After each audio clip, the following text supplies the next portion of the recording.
So I have one doubt actually, ఇది అందరికీ చాలా మందిలో ఈ మధ్య నేను వింటున్నాను. ఒకవేళ హెచ్పివి వ్యాక్సిన్ని ఎర్లీ స్టేజెస్లో మీరు చెప్పినట్టు 9 కానీ 8 కానీ ప్యూబర్టీ హిట్ అవ్వక ముందే కనుక తీసుకుంటే మెన్స్ట్రువల్ ఆ ప్యూబర్టీ అనేది ఎర్లీగా హిట్ అవుతుంది. Is it a myth or a fact ఉందంటారా? Okay, this is completely different and that is completely different. That's what అది నేను విన్నాను. HPV vaccine is something which is like మీరు we take so many vaccines from the childhood. మనం చిన్నప్పటి నుంచి oral polio vaccine తీసుకుంటాము, mumps vaccine, MMR vaccine తీసుకుంటాము, like Tdap vaccine, diphtheria, tetanus vaccine తీసుకుంటాము. HPV vaccine is similar to that. అంతే. So we are taking a vaccine to prevent something, prevent that infection which causes cancer.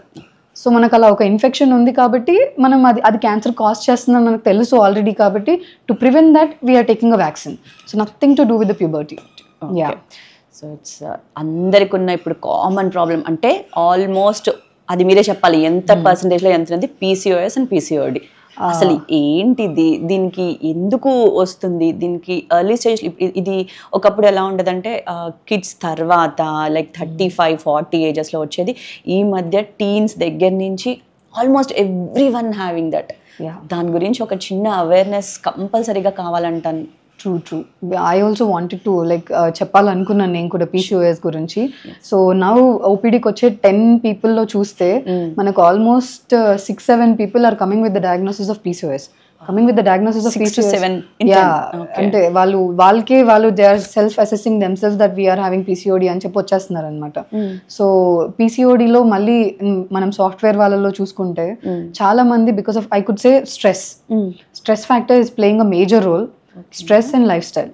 So PCOD main గా ఏమనుకుంటారంటే it's only related to gynaec, it is only related to gynaec problem, something gynaecology అని అనుకుంటారు. But it's an overall metabolic disorder అండి.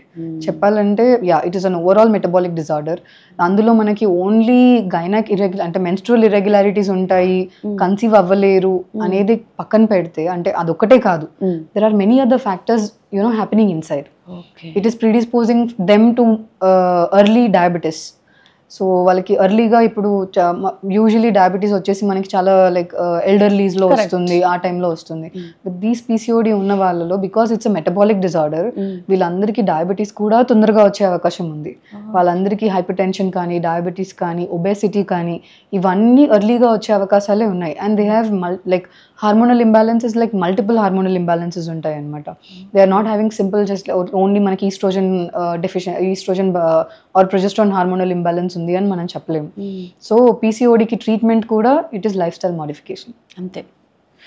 మనం ఏమి ఇచ్చినా కూడా okay we give do many things, and every PCOD is not the same. Correct. Every patient to patient there is a variation. Some have like extra facial hair, some have like pigmentation over the neck. Correct. Pigmentation over the like jaw దగ్గర కానీ లేకపోతే face మీద కానీ they have extreme pigmentation. And they are like obesity బాగా obese ఉంటారు వాళ్ళు. కొంతమందిలో చాలా lean ఉంటారు, still they have all these complications like extra facial hair. Correct. Too much of pigmentation, menstrual irregularities. So PCOS we can't say that only obese వాళ్ళలో వస్తుంది, lean వాళ్ళలో వస్తుంది అని. It's a metabolic disorder.